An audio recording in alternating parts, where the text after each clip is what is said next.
ನಮಸ್ಕಾರ ಎಲ್ಲರಿಗೂ. 2008 ಒಬ್ಬರು ಒಂದು ಕ್ರಿಕೆಟ್ ಟೀಮ್ನ ಬೈ ಮಾಡಿದ್ದಾರೆ. ಅದೇ ಕ್ರಿಕೆಟ್ ಟೀಮ್ನ 2026 16,660 ಕೋಟಿಗೆ ಮಾರ್ತಾರೆ. 37 times the value they bought the team for. Can you imagine it? ಇದು ಬರೀ ಕ್ರಿಕೆಟ್ ಟೀಮ್ ಅಲ್ಲ, ಇದೊಂದು ದೊಡ್ಡ ಬಿಸ್ನೆಸ್. ಬನ್ನಿ, ಇವತ್ತಿನ ವಿಡಿಯೋದಲ್ಲಿ ನಿಮ್ಮ ಫೇವ್ರೆಟ್ ಟೀಮ್ RCB ಹಾಗೂ IPLನ ಬಗ್ಗೆ ಡೀಟೇಲಾಗಿ ತಿಳ್ಕೊಳ್ಳೋಣ. ಒಂದು ನಿಮಿಷ ಯೋಚನೆ ಮಾಡಿ ನೋಡಿ. RCB 18 ವರ್ಷಗಳ ಮೇಲೆ ಮೊದಲನೇ ಬಾರಿಗೆ IPL ಟ್ರೋಫಿನ ಗೆಲ್ತಾರೆ 2025. ಎಂಟೈರ್ ಇಂಡಿಯಾನೇ RCB ಯಾವಾಗ IPL ಟ್ರೋಫಿ ಗೆಲ್ಲುತ್ತಪ್ಪ ಅಂತ ವೆಯ್ಟ್ ಮಾಡಿ ನೋಡ್ತಾ ಇತ್ತು.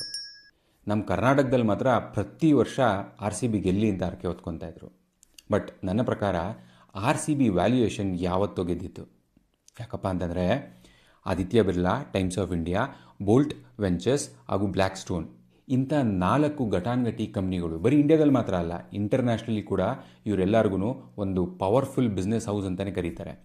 ಇಂಥ ದೊಡ್ಡ ಕಂಪ್ನಿಗಳು ನಮ್ಮ RCB ಟೀಮ್ನ 16,600 ಕೋಟಿಗೆ ಕೊಂಡ್ಕೊತಾರೆ. ಇನ್ಫ್ಯಾಕ್ಟ್ ಇದು ಇಂಡಿಯಾದಲ್ಲೇ ಲಾರ್ಜೆಸ್ಟ್ ಸ್ಪೋರ್ಟ್ಸ್ ಫ್ರಾಂಚೈಸಿ ಡೀಲ್ ಅಂತ ಕರೀತಾ ಇದ್ದಾರೆ. ನನಗೆ ಕಾಡ್ತಿದ್ದ ಪ್ರಶ್ನೆ ಒಂದೇ, ಇಂತಹ ಪವರ್ಫುಲ್ ಬಿಸ್ನೆಸ್ ಹೌಸ್ಗಳು, ಸ್ಮಾರ್ಟ್ ಇನ್ವೆಸ್ಟರ್ಸ್ಗಳು ನಮ್ಮ RCB ಟೀಮ್ನ 16,600 ಕೋಟಿಗೆ ಏನಕ್ಕೆ ಕೊಂಡ್ಕೊಂಡ್ರು? ಈ ಪ್ರಶ್ನೆಗೆ ಇವತ್ತು ಉತ್ತರ ತಿಳ್ಕೊಳ್ಳೋಣ, ಸಿಂಪಲ್ ಆಗಿ, ಕ್ಲಿಯರ್ ಆಗಿ, ಕಂಪ್ಲೀಟ್ ಆಗಿ.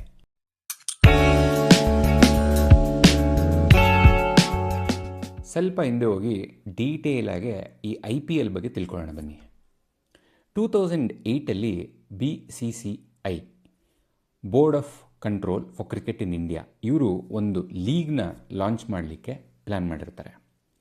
BCCIಗೆ ಚೆನ್ನಾಗಿ ಗೊತ್ತಿರುತ್ತೆ ಈ ಲೀಗು ಇಂಡಿಯನ್ ಕ್ರಿಕೆಟ್ ಹಾಗೂ ಇಂಡಿಯನ್ ಬಿಸ್ನೆಸ್ ಈಕೋಸಿಸ್ಟಮ್ನ ಚೇಂಜ್ ಮಾಡೋ ಎಲ್ಲ ಕೇಪಬಿಲಿಟಿ ಇದೆ ಅಂತ. ಈ ಲೀಗೆ ಇಂಡಿಯನ್ ಪ್ರೀಮಿಯರ್ ಲೀಗ್ IPL. ಇದನ್ನು Hollywood moment of Indian cricket ಅಂತಲೇ ಕರೀತಾರೆ. BCCI 8 ಫ್ರ್ಯಾಂಚೈಸಿಗಳನ್ನ ಮಾರುಕಟ್ಟೆಗೆ ಇಡ್ತಾರೆ. ಅದರಲ್ಲಿ ಮುಂಬೈ ಫ್ರ್ಯಾಂಚೈಸಿ ಮೋಸ್ಟ್ ಎಕ್ಸ್ಪೆನ್ಸಿವ್ ಫ್ರ್ಯಾಂಚೈಸಿಯಾಗಿ ಸೇಲ್ ಆಗುತ್ತೆ ಫಾರ್ 448 crores ಪ್ಲಸ್. RCB ಅಂದರೆ ಬ್ಯಾಂಗ್ಳೂರು ಫ್ರ್ಯಾಂಚೈಸಿ ಆವಾಗ ಸೆಕೆಂಡ್ ಮೋಸ್ಟ್ ಎಕ್ಸ್ಪೆನ್ಸಿವ್ ಆಗಿ ಸೇಲ್ ಆಗಿರುತ್ತೆ ಫಾರ್ 446 crores ಪ್ಲಸ್. ಬ್ಯಾಂಗ್ಳೂರು ಫ್ರ್ಯಾಂಚೈಸಿನ ವಿಜಯ್ ಮಲ್ಯ ಅವರು ತಮ್ಮ ಯುನೈಟೆಡ್ ಬ್ರೂವರೀಸ್ ಕಂಪ್ನಿ ಮೂಲಕ ಖರೀದಿ ಮಾಡಿರ್ತಾರೆ. ಖರೀದಿ ಮಾಡಿದ್ಮೇಲೆ ಅವರು famous royal challenge whisky brand ಹೆಸರನ್ನೇ ಯೂಸ್ ಮಾಡಿಕೊಂಡು ಬ್ಯಾಂಗ್ಳೂರು ಫ್ರ್ಯಾಂಚೈಸಿಗೆ ರಾಯಲ್ ಚಾಲೆಂಜರ್ಸ್ ಬ್ಯಾಂಗ್ಳೂರ್ ಅಂತ ಹೆಸರಿಡ್ತಾರೆ. ನಮ್ಮೆಲ್ಲರಿಗೂ ಗೊತ್ತಿರೋಂಗೆ 2016 ವಿಜಯ್ ಮಲ್ಯ ಅವರು ಸಾಕಷ್ಟು ಪ್ರಾಬ್ಲಮ್ಗಳಿಗೆ ಸಿಕ್ಕಾಕೊತಾರೆ. ಆ ಕಾರಣದಿಂದ ಯುನೈಟೆಡ್ ಬ್ರೂವರೀಸ್ನ ಅವರು ಎಕ್ಸಿಟ್ ಆಗಬೇಕಾಗತ್ತೆ ಹಾಗೂ ಯುನೈಟೆಡ್ ಬ್ರೂವರೀಸ್ ಕಂಟ್ರೋಲ್ ಕಂಪ್ಲೀಟಾಗಿ Diageo company based out of UK ಅವ್ರಿಗೆ ಹೋಗುತ್ತೆ. United breweries Indian subsidiary company ಆದಿದ್ದರಿಂದ ಅವರು RCBನ 2026ವರೆಗೂ ಅಂದರೆ ಇನ್ನೂ 10 ವರ್ಷದವರೆಗೂ ಅವರೇ ರನ್ ಮಾಡ್ತಾರೆ. 2025 RCB ಕಪ್ ಗೆಲ್ಲುತ್ತೆ. Diageo ಅವ್ರಿಗೆ ಗೊತ್ತಾಗುತ್ತೆ ಇದೇ ಒಂದು ರೈಟ್ ಟೈಮ್ RCBನ ಎಕ್ಸಿಟ್ ಆಗೋಕ್ಕೆ ಅಂತ. ಇದನ್ನೇ ಒಂದು ಬೇಸಾಗಿ ಇಟ್ಕೊಂಡು ಅವರು RCBನ ಈ 4 ಕಂಪ್ನಿಗಳಿಗೆ Aditya Birla, Times of India, Bolt Ventures ಹಾಗೂ ಬ್ಲ್ಯಾಕ್ ಸ್ಟೋನ್ ಈ 4 ಕಂಪ್ನಿಗಳಿಗೆ RCB ಮೆನ್ ಪ್ಲಸ್ ವುಮೆನ್ ಟೀಮ್ನ ಮಾರ್ತಾರೆ. ಟೋಟಲ್ ಡೀಲ್ನ ವ್ಯಾಲ್ಯೂ 16,660 crore ಪ್ಲಸ್ ಅಂತಲೇ ನಮಗೆ ಓದಲಿಕ್ಕೆ ಸಿಕ್ಕಿದೆ. ಬನ್ನಿ ಈಗ ಇಂಪಾರ್ಟೆಂಟ್ ಪ್ರಶ್ನೆಗೆ ಉತ್ತರ ಹುಡ್ಕೋಣ. ಏನಿದು ಪ್ರಶ್ನೆ? RCBಗೆ ದುಡ್ಡು ಎಲ್ಲಿಂದ ಜನ್ರೇಟ್ ಆಗುತ್ತೆ? ಓಕೆನಾ?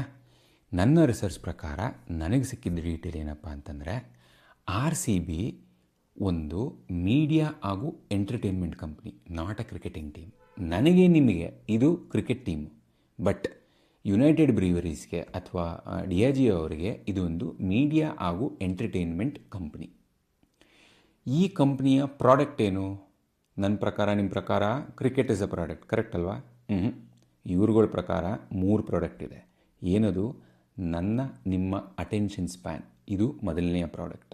ನನ್ನ ನಿಮ್ಮ ಎಮೋಷನ್, ಇದು ಎರಡನೆಯ ಪ್ರಾಡಕ್ಟ್. ಕ್ರಿಕೆಟ್ ಬೇಸಿಕಲಿ ಒಂದು ಎಂಟರ್ಟೈನ್ಮೆಂಟ್ ಏನು ಪ್ರೊಡ್ಯೂಸ್ ಮಾಡಿತ್ತೋ ಅದು ಇವರ 3ನೇ product. So basically attention, emotion and entertainment, ಈ 3 ಪ್ರಾಡಕ್ಟ್ಗಳನ್ನ ಯುನೈಟೆಡ್ ಬ್ರೂವರೀಸ್ ಇಂಡಿಯಾದವರು ಎಲ್ಲ ಬ್ರ್ಯಾಂಡ್ಗಳಿಗೂ ಮಾರ್ತಾರೆ. ಆ್ಯಂಡ್ ಸಾಕಷ್ಟು ಬ್ರ್ಯಾಂಡ್ಗಳು, ಸಾಕಷ್ಟು ಅಂತ ಹೇಳೋದಕ್ಕಿಂತ ಎಲ್ಲ ಬ್ರ್ಯಾಂಡ್ಗಳು ಈ 3 ಪ್ರಾಡಕ್ಟ್ಗೆ ಪ್ರೀಮಿಯಂ ಪೇ ಮಾಡಲಿಕ್ಕೆ ರೆಡಿ ಇರ್ತಾರೆ. ಸೊ ಇಲ್ಲಿಂದ RCB ಅವರಿಗೆ ರೆವಿನ್ಯೂ ಚಾನೆಲ್ ಶುರು ಆಗುತ್ತೆ. ನನ್ನ ಪ್ರಕಾರ ಇವರಿಗೆ 6 ರೆವಿನ್ಯೂ ಸ್ಟ್ರೀಮ್ಸ್ಗಳಿದೆ. ಬನ್ನಿ ತಿಳ್ಕೊಳ್ಳೋಣ ಯಾವ 6 ರೆವಿನ್ಯೂ ಸ್ಟ್ರೀಮ್ಸ್ಗಳು ಇವು ಅಂತ. ಮೊದಲನೇ ರೆವಿನ್ಯೂ ಸ್ಟ್ರೀಮ್ ಬಂದು ದ ಸೆಂಟ್ರಲ್ IPL ಪೂಲ್. ಏನು ಅಂತ ಇದನ್ನು ಎಕ್ಸ್ಪ್ಲೇನ್ ಮಾಡ್ತೀನಿ ನಿಮಗೆ. BCCI ಅವರು ಪ್ರತಿ 5 ವರ್ಷಕ್ಕೆ IPL ಮೀಡಿಯಾ ರೈಟ್ಸ್ನ ಮಾರ್ತಾರೆ. ಸೊ 23-27 ಮೀಡಿಯಾ ರೈಟ್ಸ್ನ ಮಾರಿದಾಗ BCCI ಅವರಿಗೆ 48,390 crores ರೆವಿನ್ಯೂ ಆಗಿ ಬಂತು. TV ರೈಟ್ಸ್ ಬಂದು ಸ್ಟಾರ್ ಸ್ಪೋರ್ಟ್ಸ್ಗೆ ಹೋಯಿತು, ಡಿಜಿಟಲ್ ರೈಟ್ಸ್ ಬಂದು ಜಿಯೋ ಹಾಟ್ಸ್ಟಾರ್ ಅವ್ರು ತೊಗೊಂಡ್ರು. ಸೊ BCCIಗೂ ಮತ್ತು IPL ಫ್ರಾಂಚೈಸಿಗಳಿಗೂ ಒಂದು ಕಾಂಟ್ರಾಕ್ಟ್ ಇದೆ. ಈ ಮೀಡಿಯಾ ರೈಟ್ಸಲ್ಲಿ ಏನು ದುಡ್ಡು ಬರುತ್ತೋ ಅದು 50% BCCI ಇಟ್ಕೊಳ್ಳುತ್ತೆ, ಇನ್ನು 50% ಈ ಫ್ರಾಂಚೈಸಿಗಳಿಗೆ ಕೊಡಬೇಕು ಅಂತ. ಸೊ ಇದ್ರ ಪ್ರಕಾರ ಏನಾಯಿತು, 5 ವರ್ಷಕ್ಕೆ ಡೀಲ್ ಆಗಿರೋದ್ರಿಂದ ಪ್ರತಿ ವರ್ಷ BCCIಗೆ 9,678 ಕೋಟಿ ಬರುತ್ತೆ. ಅದರಲ್ಲಿ 50% BCCI ಇಟ್ಕೊಳ್ಳುತ್ತೆ, ಇನ್ನು 50%ನ ಈಕ್ವಲ್ ಆಗಿ 10 ಟೀಮ್ಗೆ ಡಿವೈಡ್ ಮಾಡಿಬಿಡ್ತಾರೆ. ನೀವು ಟೇಬಲಲ್ಲಿ ಪಾಯಿಂಟ್ಸ್ ಟೇಬಲಲ್ಲಿ ನಂಬರ್ 1 ಟೀಮ್ ಆಗಿ, ನಂಬರ್ 2 ಟೀಮ್ ಆಗಿ, ನಂಬರ್ 10 ಟೀಮ್ ಆಗಿ ಯಾವ ಪೊಸಿಷನಲ್ಲಾದರೂ ಇರಿ, ನಿಮಗೆ ಇದು ಈಕ್ವಲ್ ಆಗಿ ಈ ಪೂಲ್ ಶೇರ್ ಆಗುತ್ತೆ. So this becomes one of the important revenue stream for RCB. In fact ಎಲ್ಲ ಫ್ರಾಂಚೈಸಿಗಳಿಗೂ ಅಂತಲೇ ಹೇಳ್ಬೋದು. ಸೊ ಈ ಒಂದು ರೆವಿನ್ಯೂ ಸ್ಟ್ರೀಮಿಂದ ಅಂದಾಜು ಅಂತಂದರೆ 400-450 ಕೋಟಿ ರೂಪಾಯಿ ಪ್ರತಿಯೊಂದು ಫ್ರಾಂಚೈಸಿನೂ ಪ್ರತಿ ವರ್ಷ ಮಾಡ್ಕೊಳ್ಳುತ್ತೆ. ಓಕೆನಾ. ಸೆಕೆಂಡ್ ರೆವಿನ್ಯೂ ಸ್ಟ್ರೀಮ್ ಯಾವುದಪ್ಪ ಅಂತಂದರೆ ಟೀಮ್ ಸ್ಪಾನ್ಸರ್ಶಿಪ್. ಟೀಮ್ ಸ್ಪಾನ್ಸರ್ಶಿಪ್ ಅಂತಂದರೆ ವಿಜುವಲೈಸ್ ಮಾಡ್ಕೊಳ್ಳಿ, ಒಬ್ಬ ಪ್ಲೇಯರ್ನ ಅವ್ರ ಜರ್ಸಿ ಹಾಕೊಂಡಿರ್ತಾರೆ, ಹೆಲ್ಮೆಟ್ ಹಾಕೊಂಡಿರ್ತಾರೆ, ಪ್ಯಾಂಟ್ ಇರುತ್ತೆ, ಎವ್ರಿಥಿಂಗ್ ಗೆಟ್ ಸೋಲ್ಡ್ ಅಂತಂದರೆ ಇದೆಲ್ಲ ಒಂದು ಪ್ರೀಮಿಯಂ ಅಡ್ವರ್ಟೈಸ್ಮೆಂಟ್ ಸ್ಪೇಸ್. ಇದನ್ನೆಲ್ಲ ಬೇರೆ ಬೇರೆ ಬ್ರ್ಯಾಂಡ್ಗಳು ತೊಗೊಳ್ತಾರೆ. ಹೆಲ್ಮೆಟ್ ತೊಗೊತಾರೆ, ರೈಟ್ ಹ್ಯಾಂಡ್ ಸೈಡ್ ತೊಗೊತಾರೆ, ಲೆಫ್ಟ್ ಹ್ಯಾಂಡ್ ತೊಗೊತಾರೆ, ಚೆಸ್ಟ್ ಮೇಲೆ ಬ್ರ್ಯಾಂಡಿಂಗ್ ತೊಗೊತಾರೆ, ಸಾಕಷ್ಟು ಬ್ರ್ಯಾಂಡಿಂಗ್ಗಳನ್ನ ತೊಗೊತಾರೆ. ಈ ಒಂದು channel almost around 80-120 crores revenue generate ಮಾಡುತ್ತಂತೆ RCBಗೆ. ಏನಕ್ಕೆ ಇಲ್ಲಿ ಇನ್ನೊಂದು ಇಂಪಾರ್ಟೆಂಟ್ ಪಾಯಿಂಟ್ ಏನಪ್ಪ ಅಂತಂದರೆ, ಇಷ್ಟೊಂದು ಪ್ರೀಮಿಯಂ ಯಾಕೆ ಸಿಗುತ್ತೆ ಅಂತಂದರೆ, ಇವತ್ತಿಗೂ ಕೂಡ ನಾನು ಈ ವಿಡಿಯೋ ಮಾಡ್ತಿರೋ ದಿವಸ ನಾನು ಡೇಟಾ ನೋಡಿದ್ರೆ, ಇನ್ಸ್ಟಾಗ್ರಾಮ್ ಫಾಲೋವರ್ಸ್ ನೋಡಿದ್ರೆ 23 ಮಿಲಿಯನ್ ಫಾಲೋವರ್ಸ್ ಇದ್ದಾರೆ ಪ್ಲಸ್ ನಾನು ಹೇಳ್ತಾ ಇರೋದು RCBಗೆ. This is like highest fan base ಇರೋದು RCBಗೆ, ಸೆಕೆಂಡ್ ಚೆನ್ನೈಗೆ, ಥರ್ಡು ಮುಂಬೈಗೆ. ಸೊ ಇದರಿಂದನೂ ಅವರಿಗೆ ಒಳ್ಳೆ ಪ್ರೀಮಿಯಂ ಸಿಗುತ್ತೆ. So this becomes the second important revenue stream. ಮೂರನೇ ರೆವಿನ್ಯೂ ಸ್ಟ್ರೀಮ್ ಏನಪ್ಪ ಅಂತಂದರೆ ಮ್ಯಾಚ್ ಡೇ ರೆವಿನ್ಯೂ. ಸಿಂಪಲಾಗಿ ಎಕ್ಸ್ಪ್ಲೇನ್ ಮಾಡಬೇಕಂದ್ರೆ, ಚಿನ್ನಸ್ವಾಮಿ ಸ್ಟೇಡಿಯಮಲ್ಲಿ ಒಂದು 30-35 ಸಾವಿರ ಟಿಕೆಟ್ ಸೇಲ್ ಆಗುತ್ತೆ. ಮಿನಿಮಮ್ ಬಂದು 1,500 ಪರ್ ಟಿಕೆಟ್ಗೆ, ಅದು ಮ್ಯಾಕ್ಸಿಮಮ್ 50,000ವರೆಗೂ ಹೋಗುತ್ತೆ. ಆ್ಯಾವ್ರೇಜ್ ಮಾಡಿಬಿಟ್ಟು ನೀವು ನೋಡ್ಕೊಬೋದು, ಎಷ್ಟು ಕ್ಯಾಲ್ಕುಲೇಟ್ ಮಾಡಿ ನೋಡ್ಕೊಬೋದು ಎಷ್ಟು ಬರುತ್ತೆ ಅಂತ. ಅದಲ್ಲದೆ ಅಲ್ಲಿ ಸೇಲ್ ಆಗೋವಂಥ ಒಂದು ಫುಡ್ಡು, ಬಿವ್ರೇಜಸ್ ಏನಿದೆಯೋ ಅದರದ್ದೆಲ್ಲ ರೆವಿನ್ಯೂ RCB ಟೀಮ್ಗೆ ಹೋಗುತ್ತೆ. ಸೊ ಇದ್ರದ್ದು ಅಂದಾಜು ಬಂದು 5-8 ಕೋಟಿ ಸಿಗುತ್ತೆ ಪರ್ ಮ್ಯಾಚ್ಗೆ. ಸೊ ಎವ್ರಿ ಸೀಸನ್ ಒಂದು 7-8 ಮ್ಯಾಚ್ ಆಡ್ತಾರೆ ಅವರ ಹೋಮ್ ಗ್ರೌಂಡಲ್ಲಿ. ಸೊ ಇದರಿಂದ ಜನರೇಟ್ ಆಗೋವಂಥದ್ದು ಥರ್ಡ್ ರೆವಿನ್ಯೂ ಸ್ಟ್ರೀಮ್ ಆಗುತ್ತೆ ಇವರಿಗೆ. ಇಲ್ಲೊಂದು ಡಿಸ್ಕ್ಲೇಮರ್ ಹೇಳ್ಬಿಡ್ತೀನಿ, ಈ ರೆವಿನ್ಯೂ ಸ್ಟ್ರೀಮಲ್ಲಿ ನಾನು ನಂಬರ್ ಹೇಳ್ತಾ ಇದ್ದೀನಲ್ಲ, 5-8 ಕೋಟಿ ಅಥವಾ 80-120 ಕೋಟಿ ಅಂತ, ಇದೆಲ್ಲ ನನಗೆ ಆನ್ಲೈನಲ್ಲಿ ಸಿಕ್ಕಿರೋದು.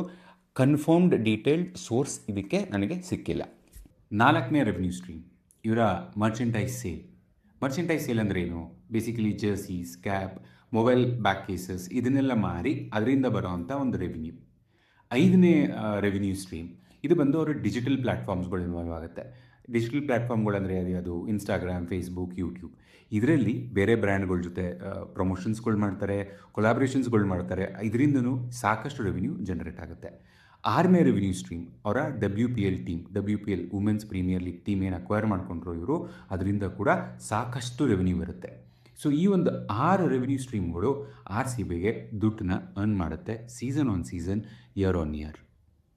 RCBಗೆ 16,660 ಕೋಟಿ ವ್ಯಾಲ್ಯೂಯೇಷನ್ ಸಿಕ್ಕಿದ್ದು ಯಾಕೆ? ಈ ಪ್ರಶ್ನೆಗೆ ಉತ್ತರ ಹುಡ್ಕೊಂಡು ಹೋದಾಗ ನನ್ನ ರಿಸರ್ಚಲ್ಲಿ ನನಗೆ ಸಿಕ್ಕಿದ್ದು 5 ರೀಸನ್ನು. ಮೊದಲನೇ reason, brand power without trophies.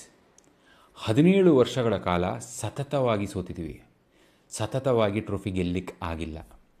ಆದರೂ ಕೂಡ RCB ಟಾಪ್ 3 ಫ್ರಾಂಚೈಸೀಸಲ್ಲಿ ಒಂದಾಗಿತ್ತು. Beat franchise size, beat jersey sale, beat social media following, RCB was within top 3 franchises. ಇದಾಗಲಿಕ್ಕೆ ಸಾಧ್ಯ ಹೆಂಗಾಯಿತು? ನನ್ನ ಪ್ರಕಾರ ನನ್ನಂಥ ನಿಮ್ಮಂಥ ಫ್ಯಾನ್ಸ್ ಮಾಡ್ಕೊಂಡಿರೋವಂಥ ಒಂದು emotional bond, emotional connect with R C B team, R C B cricket team, ಇದಕ್ಕೆ ಸಾಧ್ಯ ಆಯಿತು.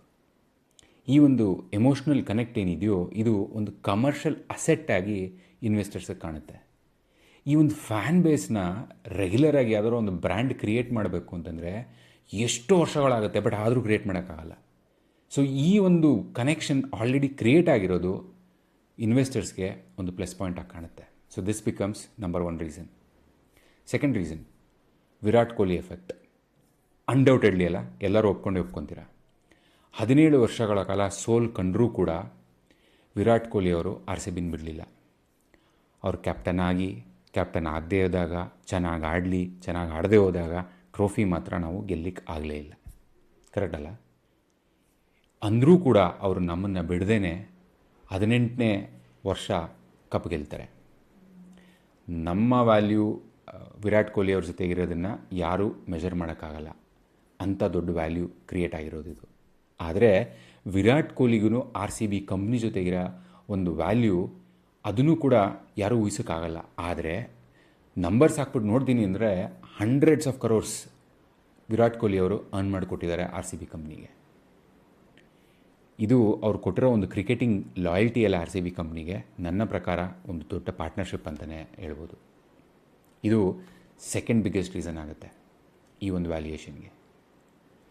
ಮೂರನೇ ವ್ಯಾಲ್ಯೂಯೇಷನ್ನು ಭಾಳ ಇಂಪಾರ್ಟೆಂಟ್ ಪಾಯಿಂಟ್. ಇದು ಸ್ಕಾರ್ಸಿಟಿ ವ್ಯಾಲ್ಯೂ ಅಂತ ಹೇಳ್ತಾರೆ. ಮೂರನೇ ರೀಸನ್ನು ಸ್ಕಾರ್ಸಿಟಿ ವ್ಯಾಲ್ಯೂ ಅಂದರೆ ಏನು? ಸಿಂಪಲ್. ನಿಮಗೆ ಆ್ಯಸ್ ಅ ಬಿಸ್ನೆಸ್ ಇನ್ನೊಂದು ಬಿಸ್ನೆಸ್ನ ಕ್ರಿಯೇಟ್ ಮಾಡಬೇಕು ಅಂದ್ರೂ ನಿಮ್ಮ ಕೈಲಿ ಮಾಡಲಿಕ್ಕೆ ಸಾಧ್ಯನೇ ಇಲ್ಲ. ಫಾರ್ ಎಕ್ಸಾಂಪಲ್, ಈಗ ಆದಿತ್ಯ ಬಿರ್ಲಾನೇ ಇನ್ನೊಂದು IPL ಕ್ರಿಯೇಟ್ ಮಾಡಬೇಕು ಅನ್ನೋದ್ರೆ ಆಗ್ತಿರಲಿಲ್ಲ. ಇನ್ನೊಂದು ಫ್ರ್ಯಾಂಚೈಸಿನ ಕ್ರಿಯೇಟ್ ಮಾಡಬೇಕು ಅಂದರೂ ಆಗ್ತಿರಲಿಲ್ಲ. ಯಾಕಂದರೆ ಇದ್ರ ಕಂಟ್ರೋಲು BCCI ಅವ್ರ ಹತ್ರ ಇದೆ. BCCI ಅವ್ರು ಮಾಡಬೇಕು ಅಂದಾಗಲೇ ಇದನ್ನು ಮಾಡೋಕ್ಕೆ ಸಾಧ್ಯ. So this becomes huge scarcity. So ಇಲ್ಲಿ ಇನ್ನೊಂದೇನು ಪಾಯಿಂಟ್ ಏನಪ್ಪ ಅಂತಂದರೆ, ವೆರಿ ಇಂಪಾರ್ಟೆಂಟ್ ಪಾಯಿಂಟ್ ಇದು. ಸಪ್ಲೈ ಕಂಟ್ರೋಲ್ಡಲ್ಲಿದೆ, ಡಿಮ್ಯಾಂಡ್ ಸಿಕ್ಕಾಬಟ್ಟೆ ಇದೆ. ಸಪ್ಲೈ ಇದಕ್ಕಿಂತ ಜಾಸ್ತಿ ಆಗ್ಲಿಕ್ಕೆ ಸಾಧ್ಯನೇ ಇಲ್ಲ. ಡಿಮ್ಯಾಂಡ್ ಬೆಳೀತಾನೆ ಹೋಗ್ತಾ ಇದೆ. ಸೊ ಈ ಒಂದು ಈಕ್ವೇಷನ್ನು creates larger value for any investor, for any company. Correct ಅಲ್ಲ? So this becomes scarcity value becomes third biggest reason. ನಾಲ್ಕನೇ ರೀಸನ್ನು ಬ್ಯಾಂಗ್ಳೂರ್ ಮಾರ್ಕೆಟ್ ಇಟ್ ಸೆಲ್ಫ್. ಇದಕ್ಕೂ ಎಲ್ಲರೂ ಒಪ್ಕೊತೀರಾ ಅಂತ ಅಂದ್ಕೊತೀನಿ. Bangalore today is a tech capital of India. ಇಲ್ಲಿ 22 to 40 year high income individuals ಇದ್ದಾರೆ. Premium market with R C B as a company. What a combination! ಯಾರಿಗೆ ಸಿಗುತ್ತಿದು? ಇವತ್ತು ನೀವು ಈ ಥರ ಒಂದು ಕಂಪ್ನಿ ಕ್ರಿಯೇಟ್ ಮಾಡಬೇಕು ಅಂದರೆ ಆಪರ್ಚುನಿಟಿ ಯಾವ ಕಂಪ್ನಿಗೂ ಸಿಗಲ್ಲ ಅಲ್ಲ. So it is very easy decision for any investor to think about this. ಇಲ್ಲ, ಇದು ಒಳ್ಳೆ ಕಾಂಬಿನೇಷನ್ ಅಂತ. So this becomes fourth strong reason. Fifth reason, ಎಲ್ಲ ಇನ್ವೆಸ್ಟರ್ಗೂ ಇಷ್ಟ ಆಗುವಂಥದ್ದು, predictable and growing cash flow. ಹೆಂಗೆ ಹೇಳ್ತೀರಾ ಇದನ್ನು?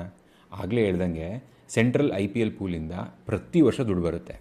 ನೀನು ಚೆನ್ನಾಗಿ ಆಡದೆ ಹೋಗು ಆ್ಯಸ್ ಅ ಟೀಮ್. ಕರೆಕ್ಟಾ? ಈ ಒಂದು IPL ಪೂಲಲ್ಲಿ ದುಡ್ಡು ಬರೋದು ಎವ್ರಿ 5 ಇಯರ್ಗೆ ಇನ್ಕ್ರೀಸ್ ಆಗ್ತಾ ಹೋಗುತ್ತೆ. ನಿಮಗೆ ಸ್ಪಾನ್ಸರ್ಶಿಪ್ ಅದೂ ಬೆಳೀತಾ ಹೋಗುತ್ತೆ. ಇದ್ರ ಜೊತೆಗೆ WPL ಅದೂ ಒಂದು ಎಕ್ಸ್ಟ್ರಾ ರೆವೆನ್ಯೂ ಸ್ಟ್ರೀಮ್ ಥರ ಈಗ ಆ್ಯಡ್ ಆಗಿದೆ. ಸೊ ಇಷ್ಟೊಂದು ರೆವೆನ್ಯೂ ಸ್ಟ್ರೀಮ್ ಇದೆ, ಇಷ್ಟೊಂದು ಕ್ಯಾಶ್ ಫ್ಲೋ ಪ್ರಿಡಿಕ್ಷನ್ ಇದೆ. ಇಂಥ ಬಿಸ್ನೆಸ್ ನಿಮಗೆ ರೆಡಿಮೇಡಾಗಿ ಸಿಗ್ತಾ ಇದೆ ಅಂತಂದರೆ ಯಾವ ಇನ್ವೆಸ್ಟರ್ ಕೂಡ ಬೇಡ ಅಂತ ಹೇಳಲ್ಲ. ಸೊ ನನ್ನ ಪ್ರಕಾರ ಈ ಒಂದು 5 ಇಂಪಾರ್ಟೆಂಟ್ ರೀಸನ್ಸ್ಗಳು ಕಾರಣ ಆಯಿತು ಆರ್ ಸಿ ಬಿಗೆ 16,660 ಕೋಟಿ ವ್ಯಾಲ್ಯೂಯೇಷನ್ ಸಿಗೋಕ್ಕೆ. ಈಗ ಆರ್ ಸಿ ಬಿನ ಅದರ್ ಟಾಪ್ ಫ್ರ್ಯಾಂಚೈಸೀಸ್ ಜೊತೆ ಕಂಪೇರ್ ಮಾಡೋಣ, like CSK and Mumbai Indians. ಈ ಡೇಟಾ ಪಬ್ಲಿಷ್ ಮಾಡಿರೋದು ನನಗೆ ಲಾಸ್ಟ್ ಅವ್ರುಗಳು ಡೇಟಾ ಪಬ್ಲಿಷ್ ಮಾಡಿರೋದ್ರಿಂದ ತೊಗೊಂಡು ಈ ಡೇಟಾನ ನಿಮ್ಮ ಮುಂದೆ ಇಟ್ಟಿದ್ದೀನಿ. ಏನಾದರೂ ತಪ್ಪಾಗಿದ್ದರೆ ದಯವಿಟ್ಟು ಕ್ಷಮಿಸಿ. ಈಗ CSK ನಂಬರ್ ನೋಡಿದ್ರೆ ನೀವು, ಅವರ ರೆವಿನ್ಯೂ 674 crores, ಅವರ ಪ್ರಾಫಿಟ್ 148.3 crores. RCB ರೆವಿನ್ಯೂ ನೋಡಿದ್ರೆ 504 crores ಇದೆ, ಪ್ರಾಫಿಟ್ ಬಂದು 140 crores ಮಾಡಿದ್ದಾರೆ. ಮುಂಬೈ ಇಂಡಿಯನ್ಸ್ ಅವರ ರೆವಿನ್ಯೂ ನೋಡಿದ್ರೆ 737 crores ಇದೆ, ಅವರ ಪ್ರಾಫಿಟ್ ಬಂದು 109.8 crores ಇದೆ. ಇದರಲ್ಲಿ ನಮ್ಗೆ ಅರ್ಥ ಆಗೋದೇನಪ್ಪ ಅಂತಂದರೆ, CSK ಅಂತಂದರೆ legacy, Dhoni effect, most loyal fan base in cricket. ಅವ್ರ ಮರ್ಚೆಂಡೈಸ್ಗಳು ಯಾವ ಮಟ್ಟಿಗೆ ಸೇಲ್ ಆಗುತ್ತೆ ಅಂದರೆ ತಮಿಳ್ನಾಡಲ್ಲಿ it's like a religion by it self.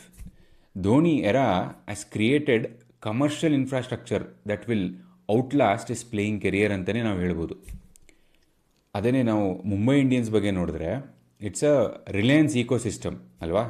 When one of the India's most powerful conglomerate owns your franchise, scale is unlimited, ಡೌಟೇ ಇಲ್ಲ.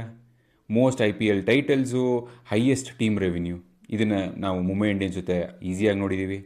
ಅದೇ ನಮ್ಮ RCB ಬಗ್ಗೆ ನೋಡಿದ್ರೆ it is passion and pain turned in to business empire. No dynasty but most emotionally invested fan base in Indian cricket ಅಂತಲೇ ನಾವು ಹೇಳ್ಬೋದು. ಈ ಸಲ ಕಪ್ ನಮ್ಮದೇ. ಇದನ್ನು ನಾವು ಎವ್ರಿ ಸಿಂಗಲ್ ಇಯರ್ ಚಾಂಟ್ ಮಾಡಿದ್ದೀವಿ for 17 years, not 7 months, not 7 years, 17 years. Millions of fans believed ನಾವು ಈ ಸತಿ ಕಪ್ ಗೆಲ್ತೀವಿ ಅಂತ. That belief is worth billion. So ಈ ಒಂದು ಕಂಪ್ಯಾರಿಸನ್ ನಮಗೆ ಕ್ಲಿಯರಾಗಿ ಕ್ಲಾರಿಟಿ ಕೊಡುತ್ತೆ ಒಂದು ಟಾಪ್ ಫ್ರಾಂಚೈಸೀಸ್ಗಳು IPLಲ್ಲಿ ಯಾವ ರೀತಿ ಪರ್ಫಾರ್ಮ್ ಮಾಡ್ತಾ ಇದೆ, ನಮ್ಮ RCBಯ ಪರ್ಫಾರ್ಮೆನ್ಸ್ ಏನಿದೆ in terms of business, not in terms of your point table. ಈಗ ಇಂಡಿಯನ್ ಪ್ರೀಮಿಯರ್ ಲೀಗ್ IPLನ ವರ್ಲ್ಡ್ ಲೀಗ್ಸ್ಗಳ ಜೊತೆ ಕಂಪೇರ್ ಮಾಡಿ ನೋಡೋಣ. ನನಗಿದೊಂದು ಕ್ಯೂರಿಯಾಸಿಟಿ ತುಂಬಾ ಇತ್ತು. IPL ಇವತ್ತು ವರ್ಲ್ಡ್ ಲೀಗ್ಸ್ಗಳ ಜೊತೆ ಕಂಪೇರ್ ಮಾಡಿದ್ರೆ ಎಲ್ಲಿದೆ ಅಂತ ತಿಳ್ಕೊಳ್ಳೋದಕ್ಕೆ. ಇದಕ್ಕೆ ನಾನು ಅವರ ರೆವಿನ್ಯೂಸ್, ಅವರ ಪ್ರಾಫಿಟ್ ಮಾಡೆಲ್ಸ್ ನಾನು ಹಾಕಿಲ್ಲ ಇಲ್ಲಿ. Okay, the reason is data ಒಂದು ಅಥೆಂಟಿಕೇಟೆಡ್ ಸೋರ್ಸಲ್ಲಿ ಸಿಗೋದು ಭಾಳ ಕಷ್ಟ ಇದೆ. ಸೊ ಅದಕ್ಕೋಸ್ಕರ ಆ ಒಂದು ಇದನ್ನು ಬಿಟ್ಟು ನಾನು ಯಾವ ರೀತಿ ನೋಡಿದ್ದೀನಿ ಇಲ್ಲಿ ಅಂತಂದರೆ, ಯಾವ ಲೀಗ್ಸು ಎಷ್ಟು ತಿಂಗಳಲ್ಲಿ ನಡೆಯುತ್ತೆ ಒಂದು. ಎರಡನೇದು, ನಮ್ಮ media rights 23-27 media rights number ನಮ್ಮ ಹತ್ರ ಇತ್ತು. ಬೇರೆ ಮೀಡಿಯಾ ರೈಟ್ಸ್ ನಂಬರ್ಗಳು ಸಿಕ್ತಿತ್ತು. And there is an established news also around this. ಅದ್ರ ಪ್ರಕಾರ ಕಂಪ್ಯಾರಿಸನ್ ಮಾಡಿ ನೋಡಿದ್ದೀನಿ. ಈ ಡೇಟಾ ನೋಡಿ ನೀವೀಗ. So NFL national football league 5 ತಿಂಗಳು ನಡೆಯುತ್ತೆ. ಇಂಗ್ಲೀಷ್ ಪ್ರೀಮಿಯರ್ ಲೀಗು 9 ತಿಂಗಳು ನಡೆಯುತ್ತೆ. NBA ನ್ಯಾಷನಲ್ ಬಾಸ್ಕೆಟ್ಬಾಲ್ ಅಸೋಸಿಯೇಷನ್ 6 ತಿಂಗಳು ನಡೆಯುತ್ತೆ. ನಮ್ಮ IPL 2 ತಿಂಗಳು ನಡೆಯುತ್ತೆ. ಇದೆಲ್ಲರಿಗೂ ಗೊತ್ತಿರೋದೆ 2 ತಿಂಗಳು ನಡೆಯುತ್ತೆ ಅಂತ, ಕರೆಕ್ಟ್ ಅಲ್ವಾ? ಬಟ್ ಇಂಪಾರ್ಟೆಂಟ್ ಪಾಯಿಂಟ್ ಏನಪ್ಪ ಅಂತಂದರೆ ಇಲ್ಲಿ 23-27 ಮೀಡಿಯಾ ರೈಟ್ಸ್ ಡೀಲ್ ಏನಾಗಿದೆಯೋ 48,390 crores. This has made IPL as the second most valuable sports league in the world per match ಪ್ರಕಾರ, ಜಸ್ಟ್ ಬಿಹೈಂಡ್ NFL. ಇದನ್ನು ಓದಿ I was surprised. I remember this 23 ಇದನ್ನು ಓದಿದ್ದು ನನಗಿದೆ, ಬಟ್ ಮರ್ತುಬಿಟ್ಟಿದ್ದೆ. ಇದನ್ನು ನೋಡಿದ್ಮೇಲೆ I was very very surprised and very happy too. IPL cricket ecosystem ಒಂದನ್ನೇ ಚೇಂಜ್ ಮಾಡಲಿಲ್ಲ, it change the entire business ecosystem ಕೂಡ. ನೀವೇನು ಹೇಳ್ತೀರಾ ಕಮೆಂಟ್ ಮಾಡಿ ತಿಳಿಸಿ. ಈಗ RCB ಪ್ರಾಫಿಟಬಲ್ ಆಗಿದೆ, CSK ಪ್ರಾಫಿಟಬಲ್ ಆಗಿದೆ, ಮುಂಬೈ ಇಂಡಿಯನ್ಸ್ ಪ್ರಾಫಿಟಬಲ್ ಆಗಿದೆ, ಹಂಗಂತ ಎಲ್ಲ ಫ್ರಾಂಚೈಸಿಗಳೂ ಪ್ರಾಫಿಟಬಲ್ಲ? ಇಲ್ಲ, ಹಂಗಂದ್ರೆ ತಪ್ಪಾಗುತ್ತೆ. ಸಿಂಪಲ್ ಎಕ್ಸಾಂಪಲ್, ಈ ಒಂದು 8 ಟೀಮು ಇನಿಷಿಯಲ್ 2008 ಯಾರು ಬೈಔಟ್ ಮಾಡಿದ್ರು, 460 ಕೋಟಿ ಒಳಗಡೆ ಎಲ್ಲ ಟೀಮ್ಗಳೂ ಅಷ್ಟರೊಳಗಡೆ ಬೈಔಟ್ ಮಾಡ್ಕೊಂಡಿರೋದು, ಕರೆಕ್ಟ್ ಅಲ್ಲ? ವರ್ಸಸ್ GT ಆ್ಯಂಡ್ LSG, ಇವರು 6,000ದಿಂದ 7,000 ಕೋಟಿ ಕೊಟ್ಟು ಈ ಫ್ರಾಂಚೈಸಿನ ಬೈ ಮಾಡಿದ್ದಾರೆ 2021. ಸೊ ಇವ್ರುಗಳು ಇನ್ನೂ ಪ್ರಾಫಿಟಬಲ್ ಆಗಿರಲ್ಲ. ಇನ್ನೂ ಅವರ ಇನಿಷಿಯಲ್ ಇನ್ವೆಸ್ಟ್ಮೆಂಟ್ನೇ ಅವರು ರಿಕವರ್ ಮಾಡ್ಕೊತಾ ಇರ್ತಾರೆ. IPL is not a profit guaranteed machine. ಅಲ್ಲೂ ಕೂಡ ರಿಯಲ್ ಕಾಸ್ಟ್ ಪ್ರೆಷರ್ ಇದೆ. ಯಾಕಪ್ಪ ಅಂತಂದರೆ ಫ್ರಾಂಚೈಸಿಗಳನ್ನು ಸುಮಾರು ಖರ್ಚು ಮಾಡ್ತಾರೆ. ಆಕ್ಷನ್ ಆಗಿರ್ಬೋದು, ಇವೆಂಟ್ಸ್ ಆಗಿರ್ಬೋದು, ಲಾಜಿಸ್ಟಿಕ್ಸ್ ಆಗಿರ್ಬೋದು, ಈ ಇಂಟರ್ನ್ಯಾಷನಲ್ ಸ್ಟಾಫ್ ತರ್ತಾರಲ್ಲ, ಸಪೋರ್ಟ್ ಸ್ಟಾಫು, ಅವ್ರುಗಳಿಗೂ ಸಿಕ್ಕಾಪಟ್ಟೆ ಖರ್ಚಾಗುತ್ತೆ. So it's not a small money which is getting invested, use money gets invested. ಆ ಒಂದು ರಿಕವರಿನೂ ಟೈಮ್ ತೊಗೊಳುತ್ತೆ. ಸೊ ಈಗ ನಾವು 8 ಟೀಮ್ಗಳನ್ನ ನೋಡಿ ಫ್ರಾಂಚೈಸಿಗಳು ಎಲ್ಲ ದುಡ್ಡು ಮಾಡಿದ್ದಾರೆ ಅಂದ್ಬಿಟ್ರೆ ತಪ್ಪಾಗುತ್ತೆ. ಈಗ ಇನ್ವೆಸ್ಟ್ ಮಾಡಿರೋರು ಇನ್ನೂ ರಿಕವರಿ ಮಾಡ್ಕೊತಾ ಇದ್ದಾರೆ. ಇನ್ಫ್ಯಾಕ್ಟ್ ನನಗೆ ನಮಗಿರಂಗೆ ಎಕನಾಮಿಕ್ ಟೈಮ್ಸಲ್ಲಿ ಇದು ಬಂದಿತ್ತು. LSG ಅವರು last season almost 100 crore plus loss ಇದ್ದಾರೆ ಅನ್ನೋ ಒಂದು ನ್ಯೂಸ್ನ ನಾನು ಓದಿದ್ದೆ ಕೂಡ. ಇದರಲ್ಲಿ ಇಂಪಾರ್ಟೆಂಟ್ ಪ್ರಶ್ನೆ ಏನಪ್ಪ ಅಂದರೆ, ಈ 4 ಕಂಪ್ನಿ, ನಮ್ಮ Aditya Birla, Times of India, black stone ಹಾಗೂ ಬೋಲ್ಟ್ ವೆಂಚರ್ಸ್ 16,660 ಕೋಟಿ ಏನು ಇನ್ವೆಸ್ಟ್ ಮಾಡಿದಾರೋ ಇದನ್ನು ಯಾವ ರೀತಿ ರಿಕವರಿ ಮಾಡಿಕೊಂಡು ಪ್ರಾಫಿಟಬಿಲಿಟಿ ಕಡೆಗೆ ಹೋಗ್ತಾರೆ ಅನ್ನೋದನ್ನು ನಾವು ಕಾಯ್ದು ನೋಡಬೇಕು. ಇದರ ಡೀಟೇಲ್ ಎಲ್ಲ ಫ್ರ್ಯಾಂಚೈಸಿಗಳ ರೆವಿನ್ಯೂ ಮತ್ತು ಪ್ರಾಫಿಟ್ ಡೀಟೇಲ್ನ ನಾನಿಲ್ಲಿ ಶೇರ್ ಮಾಡಲಿಕ್ಕೆ ಆಗ್ತಿಲ್ಲ. ಯಾಕೆ ಅಂತಂದರೆ ನನಗೆ ಅದರದ್ದು ಅಥೆಂಟಿಕೇಟೆಡ್ ಸೋರ್ಸ್ ಸಿಕ್ಕಿಲ್ಲ. ಬಟ್ ನಾನು ಇದನ್ನು ಒಂದು ಟೇಬಲ್ ಮಾಡಿ ಆ ಟೇಬಲ್ನ ಶೇರ್ಡ್ ಡ್ರೈವಲ್ಲಿ ಸೇವ್ ಮಾಡಿದ್ದೀನಿ. ಆ ಶೇರ್ ಡ್ರೈವ್ನ ಲಿಂಕು ಈ ವಿಡಿಯೋ ಡಿಸ್ಕ್ರಿಪ್ಷನಲ್ಲಿ ಕೊಟ್ಟಿದ್ದೀನಿ. ಸೊ ಇಂಟ್ರೆಸ್ಟ್ ಇರೋರು ಅದನ್ನು ಕ್ಲಿಕ್ ಮಾಡಿ ದಯವಿಟ್ಟು ಡೇಟಾನ ಚೆಕ್ ಮಾಡಿ. IPL ಬಿಸ್ನೆಸ್ ಮಾಡೆಲ್ನ 7 ಈಸಿ ಸ್ಟೆಪ್ಸಲ್ಲಿ ಸಮರೈಸ್ ಮಾಡಿದ್ದೀನಿ. ಸ್ಟೆಪ್ 1, BCCI ಲೀಗ್ಗೆ ಡಿಮ್ಯಾಂಡ್ ಜನ್ರೇಟ್ ಮಾಡ್ತಾರೆ. ಸ್ಟೆಪ್ 2, BCCI ಲೀಗ್ನ ಮೀಡಿಯಾ ರೈಟ್ಸ್ನ ಬೇರೆ ಕಂಪ್ನಿಗಳಿಗೆ ಮಾರ್ತಾರೆ. ಸ್ಟೆಪ್ 3, ಆ ಮೀಡಿಯಾ ರೈಟ್ಸಿಂದ ಬಂದಿದ್ದ ದುಡ್ಡಲ್ಲಿ 50% BCCI ಇಟ್ಕೊತಾರೆ, ಇನ್ನು 50%ನ ಈ 10 ಫ್ರ್ಯಾಂಚೈಸೀಸ್ಗೆ ಈಕ್ವಲಾಗಿ ಡಿವೈಡ್ ಮಾಡ್ತಾರೆ. ಸ್ಟೆಪ್ 4, ಫ್ರ್ಯಾಂಚೈಸೀಸ್ಗಳು ಅವ್ರದ್ದೇ ಆದಂಥ ಬ್ರ್ಯಾಂಡ್ನ ಕ್ರಿಯೇಟ್ ಮಾಡ್ತಾರೆ. ಸ್ಟೆಪ್ 5, ಫ್ರ್ಯಾಂಚೈಸೀಸ್ಗಳು ಆ ಕ್ರಿಯೇಟ್ ಮಾಡಿದ್ದ ಬ್ರ್ಯಾಂಡ್ನ ಫ್ಯಾನ್ ಬೇಸ್ನ ಕ್ರಿಯೇಟ್ ಮಾಡೋ ಮುಖಾಂತರ ಆ ಬ್ರ್ಯಾಂಡ್ಗೆ ಆ ಫ್ಯಾನ್ ಬೇಸ್ನ ಮಾನಿಟೈಸ್ ಮಾಡಲಿಕ್ಕೆ ಶುರು ಮಾಡ್ತಾರೆ. ಸ್ಟೆಪ್ 6, ಫ್ರ್ಯಾಂಚೈಸಿ ವ್ಯಾಲ್ಯೂ ಪ್ರತಿ ವರ್ಷ ಜಾಸ್ತಿ ಆಗ್ತಾ ಹೋಗುತ್ತೆ. Example RCB. Step 7, original owner will book massive capital gain. Again example RCB. So bottom line ಏನಪ್ಪ ಅಂತಂದರೆ BCCI built the machine, franchises created the brands, investors bought those brands at a premium. Everyone wins, especially those who got in early. So ಸಿಂಪಲ್ಲಾಗೆ explain ಮಾಡಿದ್ದೀನಿ ಅಂತ ಅಂದ್ಕೊತೀನಿ. Entire ವಿಡಿಯೋನ ಕ್ವಿಕ್ಕಾಗಿ summarise ಮಾಡ್ತೀನಿ. 2008 ವಿಜಯ್ ಮಲ್ಯ ಅವರು RCB ಅನ್ನೋ ಒಂದು ಕನಸನ್ನ ಕಟ್ತಾರೆ 446 ಕೋಟಿ ಇನ್ವೆಸ್ಟ್ಮೆಂಟ್ ಮಾಡೋ ಮುಖಾಂತರ. 2016 ಅವರು ಈ ಎಂಟೈರ್ ಕಂಪ್ನಿನ ಎಕ್ಸಿಟ್ ಮಾಡಿ ಆಚೆ ಹೋಗಬೇಕಾಗಿ ಬರುತ್ತೆ. 2026 ಅದೇ ಕನಸನ್ನು 4 ಕಂಪ್ನಿಗಳು ಒಟ್ಟುಗೂಡಿ 16,660 ಕೋಟಿಗೆ ಆ ಕಂಪ್ನಿನ ಬೈ ಮಾಡಿದ್ದಾರೆ. ಇದರಲ್ಲಿ ಎಲ್ಲದಕ್ಕಿಂತ ಇಂಪಾರ್ಟೆಂಟಾಗಿ ನಾವು ನೋಡಬೇಕಾಗಿರೋದು, ಸತತವಾಗಿ 17 ವರ್ಷ RCB ಟ್ರೋಫಿ ಗೆಲ್ಲಕ್ಕಾಗಲ್ಲ. ಆದರೂ ಕೂಡ RCB as a company business build ಮಾಡೋದನ್ನು ಅವರು ಬಿಡಲಿಲ್ಲ. ಇವತ್ತು ಈ ಒಂದು ಬಿಸ್ನೆಸ್ನ ಯಾರು ಬೈಔಟ್ ಮಾಡಿದಾರೋ ಅವರ ಮುಂದೆ ಜರ್ನಿ ಹೆಂಗಿರುತ್ತೆ ಅನ್ನೋದನ್ನು ನಾವು ಕಾಯ್ದು ನೋಡಬೇಕು. ಇದನ್ನು ಹೇಳ್ತಾ ಈ ವಿಡಿಯೋನ ಮುಗಿಸ್ತಾ ಇದ್ದೀನಿ. ಈ ವಿಡಿಯೋ ನಿಮಗೆ ಇಷ್ಟ ಆಗಿದೆ ಅಂತ ಅಂದ್ಕೊತೀನಿ. ದಯವಿಟ್ಟು ಲೈಕ್ ಮಾಡಿ, ಶೇರ್ ಮಾಡಿ ಹಾಗೂ ಸಬ್ಸ್ಕ್ರೈಬ್ ಮಾಡಿ. ಬರೀ 2 ಸೆಕೆಂಡ್ ಆಗುತ್ತೆ ಇವೆಲ್ಲ ಮಾಡೋದಕ್ಕೆ ಅಂತ ಹೇಳ್ತಾ ಈ ವಿಡಿಯೋನ ಮುಗಿಸ್ತೀನಿ. ನಮಸ್ಕಾರ.